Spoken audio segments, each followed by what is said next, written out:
All right, welcome in everyone. We are so excited to be here to kick off officially the 2026 International SeaPerch Challenge. We wanted to take the time today to be able to give some information over to especially all of our coaches and teams that are coming out to the 2026 challenge. But hopefully there's a few of you who have joined us that just want to learn more about SeaPerch and maybe be a future team. So we have a lot to go over today, so we're just going to kick it off. We are going to be gathering in College Park, Maryland later this month, May 30th and May 31st, for a very exciting event. And we have lots to go over, and hopefully we can answer some questions. Today, we're going to give an overview of the competition, what to expect, how to best be prepared, an overview of the event and the details to hopefully assist as you plan and get all of your tasks checked off, and then go through the pool competition and what to expect with that. And then if there is any other time at the end, we'll go over some additional questions, but hopefully we've been able to answer a lot of them through today's session. Thank you for anyone that submitted a question ahead of time. That was very helpful for us to kind of guide and cover a lot of information today. If you have questions as we go through, please send them over in the chat and we will address them at the end. Before we go on any further, my name is Juliana. I work at RoboNation as the Director of Program Operations. I have the privilege and honor to be able to work with an incredible team over at RoboNation to bring competitions like SeaPerch to life. You'll get to hear from a few of us today, but there's a good group that you'll be able to interact with at the challenge later this month, and you'll get to meet a lot of the faces you've interacted with. And so we're excited to be able to bring everything to life in just a few short weeks. As we go through today, there are a lot of different details, but we wanted to just welcome everyone. We had an incredible season, 76 regionals, 226 invitations that went out that landed us with our 210 teams that have registered, which is our largest International SeaPerch Challenge. So we're very excited to meet that record this year. And then with that, we're expecting close to 1,500 students that are going to come out to the University of Maryland. It's going to be a wonderful event, and we just can't wait to see everything that you all have prepared. I know there are a lot of teams that are practicing feverishly as they try to get everything pulled together for competition. So we're excited to see everything that you prepared. As we go through, like I mentioned, there's a lot of checklists. And so I just wanted to kind of cover a few of the things that we'll go through today. Obviously, there's a lot of details with coming together with your travel plan, booking your travel, booking your lodging, making sure that your ground transportation is secured as you go around the University of Maryland, as well as any surrounding areas if you're also going to visit the local DC area.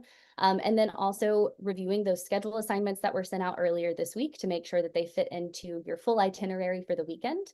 And then, of course, the competition, preparing to make sure that everything's tested and refined and ready to be deployed out in the pool. Make sure to review that compliance checklist that's in the handbook. Pack those extra motors and spare parts. You never know when you'll need them, or maybe another team may need them. So make sure you pack those extra parts. And then for those of you that are preparing a presentation, making sure that that's all squared away and you're ready to take that on. As we go through, we're going to be covering a lot of materials, but all of them are available for you. And so we just wanted to take the time to kind of speak through them and go through them, answer some questions. But you can use these QR codes to be able to access all of them directly from the website. We have the detailed event schedule that's available, the full team handbook, which hopefully all of you have read through in detail, and then the competition website that hosts all of these resources and more, as well as the score sheets. And some rubrics that you can use as well. So we're going to transition into the event overview and go over some details of what to expect as you go into the weekend. So like I mentioned, we have that full detailed schedule that's available on the website, but this is just a quick overview to kind of give you the highlights of what to expect. All of you should have received your assigned team times for each of these aspects: your team check-in and compliance, your pool check-in, and then your presentation for those of you who will be presenting. It's really important to be able to get that email and get all the information that's included. We have the locations for each. We have team check-in and compliance that's happening in Epley Rec Center in the West Gym. Make sure that you are going to arrive on time for that assigned time, and we do require at least one chaperone to be present for that. And then, like I mentioned before, just a friendly reminder to review that compliance checklist, and we'll go over that a little bit later in today's session as well. The pool check-in, we have an assigned time for that. Teams must report at their assigned time for that. That is your one block to be able to compete. And so make sure that you show up on time for that. That check-in is at the pool entrance, which is also part of the Epley Rec Center, but it's at the bottom level. And then we also want to remind you to bring your pool deck passes. So you'll receive these at check-in. And those of you who've been out to an international challenge know how important these are. So make sure that you have those and you bring them with you to the pool check-in. And your ROVs must be cleared through compliance before you get down to the pool. Last but not least, we have our presentations. So again, for any of our presenting teams, the Cambridge Community Center is where we'll be hosting those, but they are open to anyone who would like to come out, any of our spectators or any of our other teams that aren't presenting, please come out. Teams that are presenting, we ask that you report 15 minutes early before that assigned time that you have. They will be in blocks of 40-minute sessions. With groups of 3 to 4 teams per session. And then each team will get 10 minutes with a 7-minute presentation and a 3-minute Q&A. I'm going to run down the overview schedule just to talk through a few of those pieces, but I encourage you to go download the detailed event schedule to make sure that you get all the details that you need to prepare for the weekend. So we have a 2-day event like we did last year. It'll be a full day event for Saturday with Team Village and check-in and compliance opening at 7:30 in the gym. And then the pool will open at 9. So we have some teams that will start checking in around 8:45 to begin the pool competition at 9 a.m. That will run all day long until about 5 p.m. in the evening. So it's a full day, lots of competition, lots of action happening in the pool. And then we have those team presentations that will be happening staggered throughout the day. And you can see those specific start times in the detailed schedule. And then we'll close out the day officially at 6 p.m. with Team Village closing. Then we'll come back Sunday morning for another day, opening back up with Team Check-in Compliance and Team Village opening at 7:30. And we'll just be going until about 10 a.m. that morning to be able to complete our final batch of teams coming through. And then the pool will open and start competing at 8:30 that morning. We also have some presentations going on Sunday morning, so make sure if you've gotten through your entire competition and you've checked all that off on Saturday, come back on Sunday and check out some of the presentations that will be happening. We have a lot of teams that want to share what they've been working on.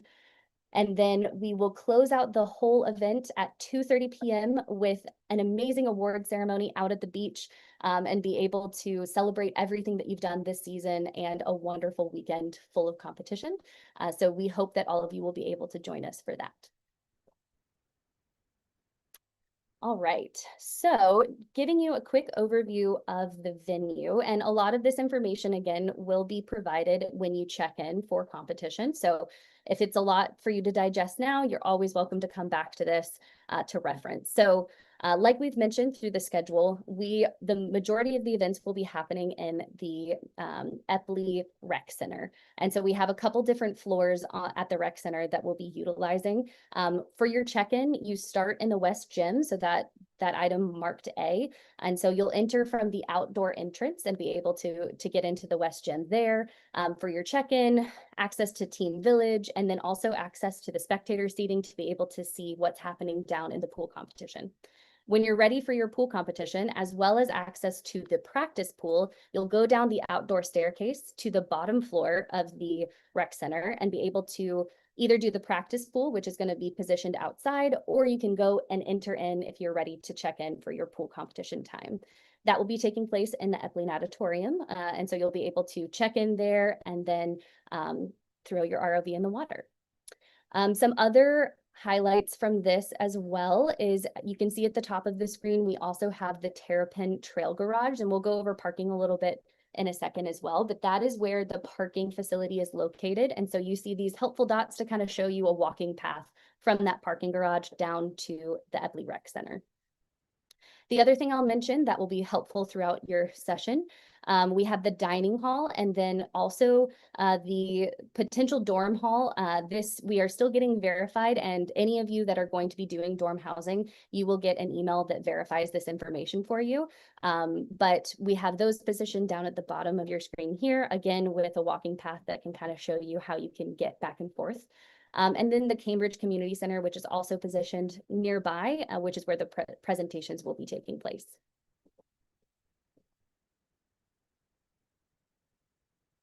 So parking, because our event is over Saturday and Sunday over the weekend, we actually have free event parking, which is great, especially any parking at a university. And so we're thrilled to be able to bring that this year again.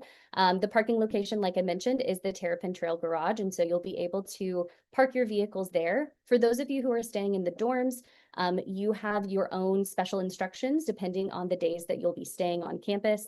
And so you'll get that specific email with instructions on where to park, as well as where to receive your parking pass during your stay at the university. The other thing I want to mention is for any of you that may be bringing a larger vehicle, a Sprinter van or anything like that, that would be over 7 feet high, please reach out to Sherry Koch, our Senior Events Manager. Her email is on the screen here, ckoch@robonation.org, and she'll be able to arrange special parking for you. That is above the height restriction for the parking garage. So we want to make sure that you don't run into any issues when you arrive on site. Plan with us ahead of time, and we can make sure that you are covered and have the details that you need. With all of that, we do have the free parking available in the parking garage, but if you are parking in any other areas on campus, this will result in getting some large fines. And so we want to make sure that you are parking in the appropriate places. If you do end up getting a ticket or anything like that, that is your own responsibility, and RoboNation cannot assume any of that responsibility. So we encourage you to bookmark the Terrapin Trail Garage and make sure that you know where that is. So that is where you will be parking all weekend. All right, another piece that hopefully all of you have checked off is travel. So there are quite a few of you that will be traveling in by airplane. And so we wanted to make sure that you are aware of the local airports. Thankfully, being in the DC area, there are a lot of options for you. We have the Baltimore Airport, which is about 30 miles away from campus, the Reagan National Airport in DC, which is about 16 miles away, and then the Dulles Airport, which is 35 miles away. So any of these options are very doable. Apologies. Sorry. Any of these options are doable for you and are very convenient to be able to get to campus. There also are a lot of options with being in the metro area with the Metro Rail from Washington, D.C., the MARC from Baltimore, and the Amtrak from Washington, D.C. to New Carrollton, Maryland. So there's a lot of different options for you to be able to get to campus, no matter where you're coming from, by train, by car, by air. There's a lot of helpful resources as well with using Google Maps to be able to map all the different transportation methods that you may be taking and may be needing. And if you have any questions along the way, we're always here to help provide you some guidance as well. So another item to check off as you're pulling together your travel plan are accommodations. So many of you who have gone through registration hopefully have already secured your dorm housing. Dorm housing at the University of Maryland has closed, so that is no longer open for booking, but there are lots of nearby hotels that are an option if you haven't booked your accommodations yet. We listed a few of them here for you. A lot of them are just surrounding the campus and very easy to access the campus. And so make sure that you have your lodging booked for the weekend and you have all of that secured ahead of time. We received a few questions that came in ahead of time, so we wanted to cover those, particularly surrounding any challenges with transporting materials and tools with major airlines, as well as any tips or information for traveling, how best to pack tools and batteries that are allowable on the flight. So one thing that we want to mention is that teams are not required to bring their battery. We do have a battery power that will be provided at the pool competition in each of the lanes. But if you are wanting to do practice, then teams will be required to bring their own power supply. If you choose to bring a battery of any kind, know that every airline has their own rules and regulations concerning batteries on board. They must never be in your checked luggage, but must be hand carried on board. And there is typically a battery size restriction, so make sure your battery is below that threshold. So just make sure that you're checking in with your airline, the specific airline that you'll be using. And again, if you have any specific questions for your travel plans, you're always welcome to reach out to us at competitions@robonation.org, and we would be happy to give you some guidelines on what we would recommend. All right. I'm going to pass it over to Dutch Holland, who you will meet down at the pool deck, who's going to be our technical director this year. Hey everybody, welcome. Thanks for joining, and hope to see you this year. I'm excited to see all the different cool designs. They're always so awesome. So compliance check-in, just a quick overview. After you get checked into the competition, you are going to have to go through a compliance check with your RV before you actually get to go poolside. You do have to do this before poolside. So there is a complete detailed list of how to make sure that you can pass compliance check. Make sure that you've made all the make sure you've made all the changes or modifications you've decided you want to make to your ROV before you try to go get compliance checked. Because if you decide you need to change that, you will have to get a compliance check again. And so you'll want to check your buoyancy and ballast and make sure all of your attachments are working correctly and your motors before you go through there.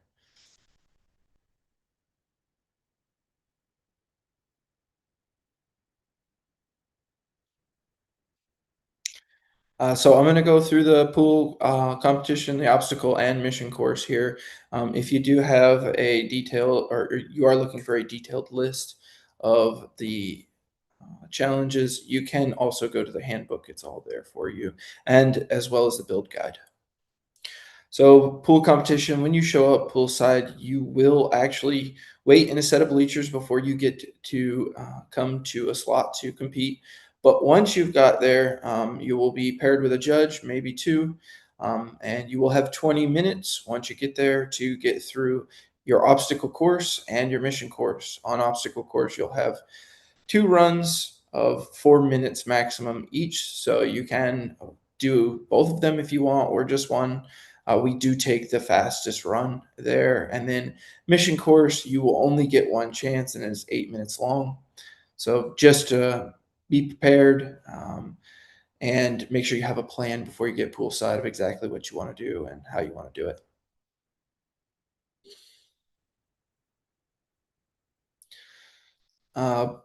So we did have a question that came through. What do you do if your ROV malfunctions during a run? That's a really great question. Before the 1 minute mark, so you've showed up to your lane, you haven't thrown your ROV in the water, you haven't really gotten anywhere, you're really having issues. If it's before that 1 minute mark, the judge will pause and allow you to go and talk to me and figure out what it's going to take to fix your ROV. And then you may potentially come back at a rescheduled time, or if we think we can fix it in the ROV first aid, maybe your time will be within just a few minutes.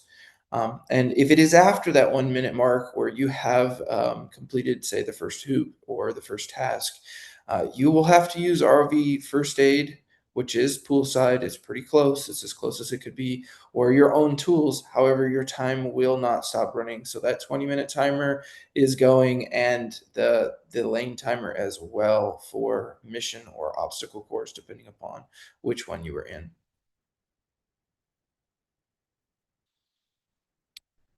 So again, if you're interested in the rules, make sure you check out the handbook. It has a very detailed list of all the rules. I highly encourage you to make sure you read them all and even have a set on with you the day of the competition.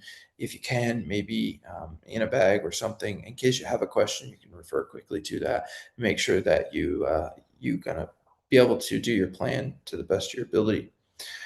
So obstacle course, it is a set of hoops that you have to navigate through. You're going to start surfaced within the surface vessel. A lot of students want to know if the tether has to go inside or outside of the surface vessel outline. It is up to you entirely, whichever one you like. Students will make their way all the way through the hoops and surface, and then they must return in the exact same order that they came, such that their tether is not tied up, and surface within the outline of the surface vessel. This one is the same every year. The hoop orientation, though, is completely up to me, and I make the decision the day before. So even though it most likely will not match what is shown in the handbook, as a matter of fact, I make sure not to match it, just so you're aware. So practice many different hoop configurations.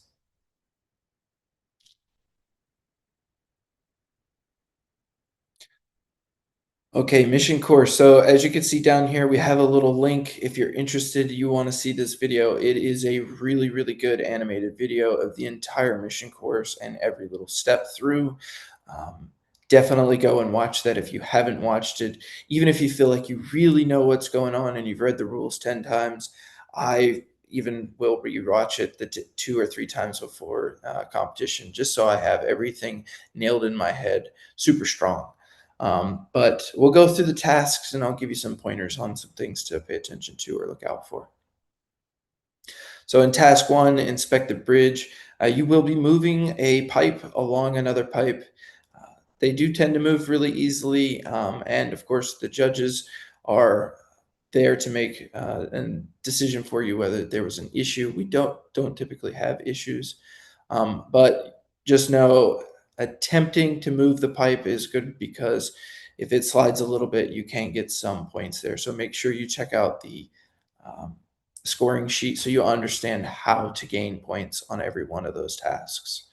And then the next one is the markers. So as you can see, there'll be one that starts at the surface of the water and one that starts below. If you release the marker, the green marker, and it gets tied up on its rope, but you've definitely released it from the hoop that it was originally attached to, you will still get points. Don't concern yourself. These ropes are not perfectly managed. Things happen. We know when you've released the hoop, and you will get points for that. The other thing is if you have issues and say that the red marker float comes loose later on during the run, maybe your tether hit it just right or something, it's okay. You got points immediately upon hooking it anyhow, as long as it was stable for a few seconds. And be very careful. Try to stay away from the lines. They will get tied up, and you will have a knot and have to get a diver over, which does not stop your timer.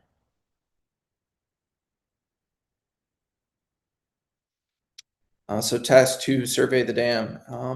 So we have two different things that are happening here. The ROV does need to pick up a plug from the surface vessel and place that over into the hole. This hole this year is quite a bit bigger than last year's holes that we were placing sensors into. But definitely get your practice because it's on an angle this year, so it may be a little deceiving of where exactly it is. And then the other one is moving the dam door shut or floodgate. Make sure that you're prepared to also touch this at an angle because it can sometimes be difficult to pivot your ROV. So you want to be able to make sure whatever gripper or device you're using to interface with this is prepared for that angle.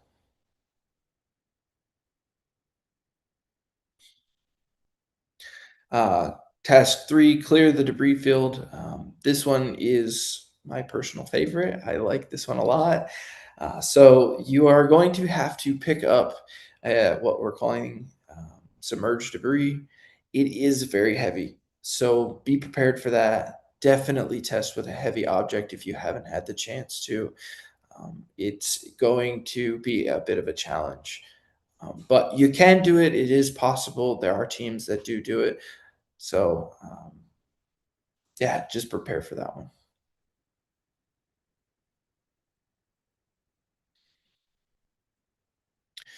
Sample the water quality. For some people, we may remember a task similar to this one in the past, but essentially, you have a water quality sampler. You will close the sampler as you try to pick it up, and then you are to return it to the surface vessel. If you close the water sampler where it looks closed from the surface, you will receive points, and then you will receive additional points if you can make it back to the surface vessel. And for both of those two that we just went over, remember they're a bit heavy. This one's a bit heavier than most objects, and the other one is the heaviest object we've ever had. Definitely understand that if it goes below a task frame, you cannot go back and retrieve it. So be super careful here and practice picking up items, and make sure that you have a good grip on it before you try to make it back to the surface vessel. Slow is fast sometimes.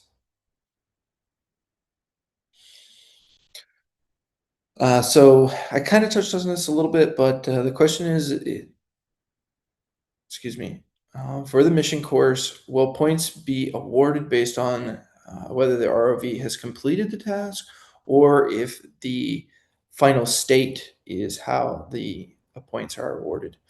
Essentially, let's say that you put something somewhere and it moves because of your tether or your ROV later on in the run. That's okay. When you completed that task, you were awarded the points, and there is no way for those points to be taken away. As long as it is stable and not moving for a few seconds, the judge should give you your points, and those will not come back off of your score sheet. And don't forget, you get to somebody, your team leader, will get to actually review that score sheet at the end, and they do have to initialize on it. So if you are wondering if something moved, definitely give it a look over before you just initial it and walk away, because that's just your only chance to say, hey, I think I completed this task. Um, yep.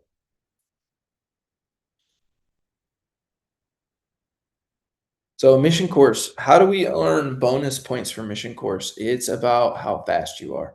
If you can complete the course even faster than certain times, you will receive more points. Again, you can find this points breakdown inside of the handbook and the scoring sheets. But there is a chance to earn more points than just the 100 that are available. And then again, you cannot retrieve objects if they have fallen below the task frame. And so here's what our competition scoring looks like. You can scan that QR code there. If you're curious, that'll take you directly to these two pages. Of course, those are also in the handbook and on the website that you can find. Definitely go give them a look over so you understand exactly how to get points and what is not necessary.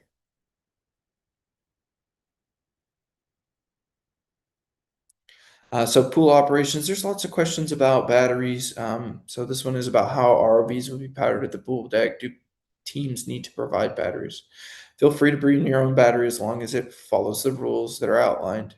And that will be checked during compliance. You can power your vehicle through your own battery, but we do have poolside power supplies, and they are as good as, if not better than, batteries. And so you may use those at any lane that you are at, but those are only available to you during poolside or over at the testing pool. Um, so just be prepared for that.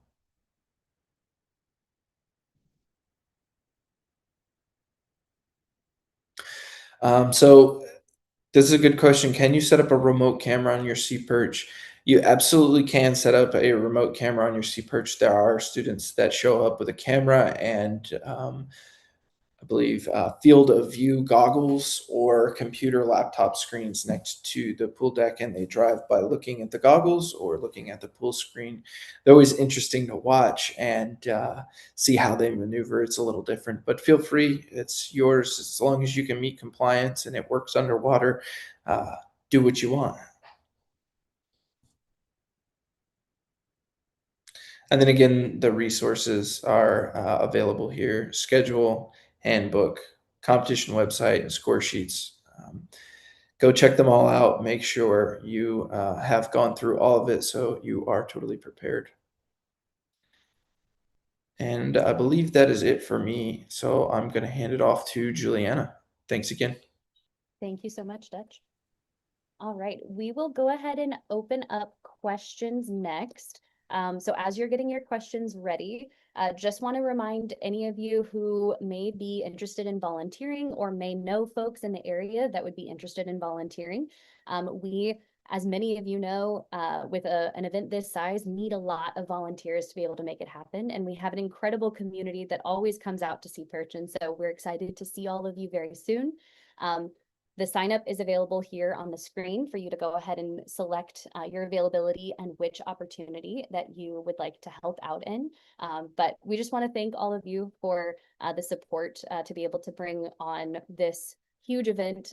It is such a privilege to be able to work with all of you and make it possible. So we will go ahead and open it up for any questions. Great. Thank you so much, Juliana, and thank you so much, Dutch. We've got a few questions that have been popping along in the chat. To start off, we had a question about power access that is going to be supplied at the practice pools. Yeah, I'll take that. So at the practice pools, there are two power supplies that are identical to those that are put poolside. So go ahead and give those a check out. But basically, there's just a plus and a minus for you to connect to, and it offers 12 volts DC, just like your battery would. But it doesn't run out, so it doesn't need to be charged.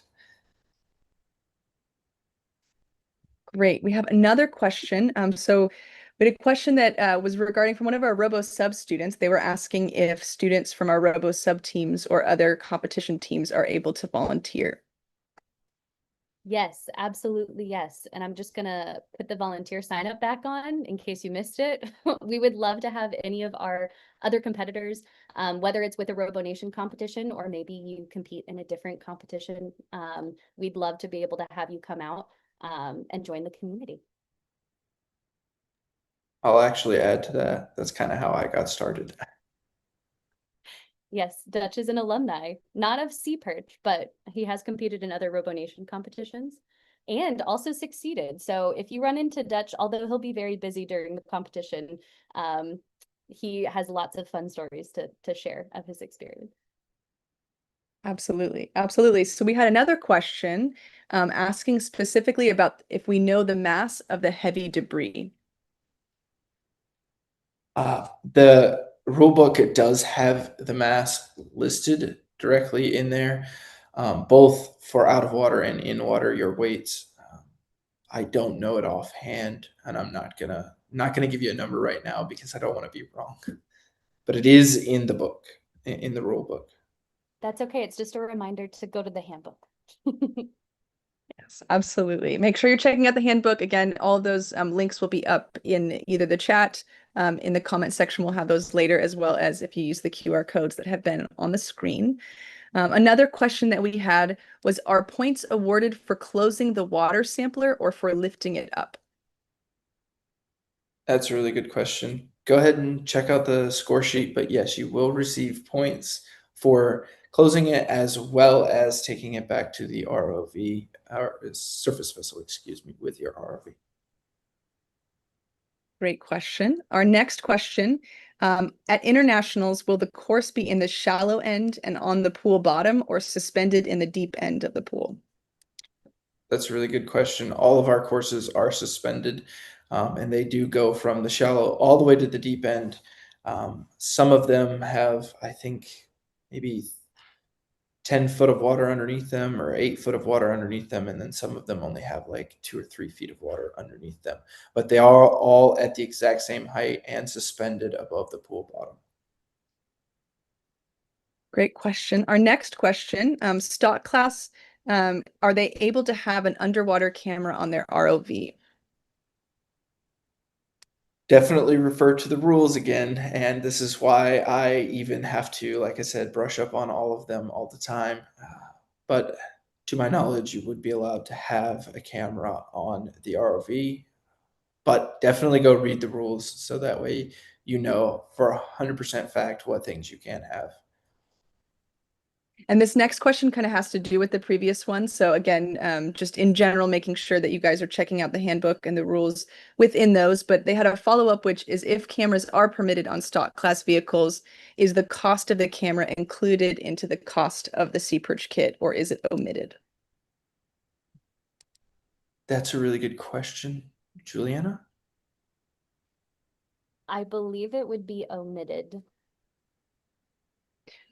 We can definitely clarify that and get back to you guys as well. So if you've got questions specifically, make sure you're reaching out to competitions@seaperch.org. But again, follow into the rule book and then we will follow up with that question, but we believe it should be omitted. The next question are, what tools are available in the triage repair area? It's a really good question. So just to be clear, we do have two different areas to work on ROV. One, which is only available to students who are poolside actively during the competition. And that is poolside first aid for ROVs. And then triage, which is available to all students at any time. Poolside triage has probably every tool you're going to need, but feel free to bring any other tool that you think you can get onto an airline safely and without getting in trouble. It is always good to have spare tools laying around. I promise you can't bring enough for competition. I've been there. Bring it. And then on poolside, it's a little less capable. However, most of the problems that you will run into on the pool deck side will be able to be handled by the ROV first aid station. Great. We've got another few people that have just been kind of commenting back and forth with some information regarding where to find some of the content from some of the previous questions. So again, make sure you check out the handbook and the build guide that'll have all the information on various items like the debris weight, etc. Does anybody else have any other questions? If you do, make sure you throw them in the chat right now. And if you have any questions after the fact, we have our email that's always available to answer any of your questions. I know that there's still a few more weeks of before competition that you'll be testing and getting prepared. So we're always ready and available to answer anything that comes to mind. While we're waiting, also, there are some teams that are interested in using some very unique ways to solve problems. Chemicals have actually been considered in some cases to solve issues on the pool course. Please make sure you read the handbook in regards to chemicals. And if you're going to use a chemical or a substance that's not listed in the handbook, let us know by contacting us again at that email and that email on the screen. And we'll be happy to get back to you about your chemical and whether it can be used or not. And this will also be something that you can check on the day of in competition at a compliance check-in. Great. Thank you so much, Dutch. And again, I know a few more comments have been made about the camera. It looks like it's potential that it should be included. So again, we will clarify that information for everybody and add it both into the description of this video. And if anybody has specific questions about it, make sure you reach out to us at competitions@robonation.org. If we've got no more questions, like we've been saying, you can feel free to send a message to that email, check out our website. And yeah, otherwise, looks like we're closing up with questions. All right. Thank you all very much for the time today. We appreciate it, and we can't wait to see you in a few short weeks. See you soon.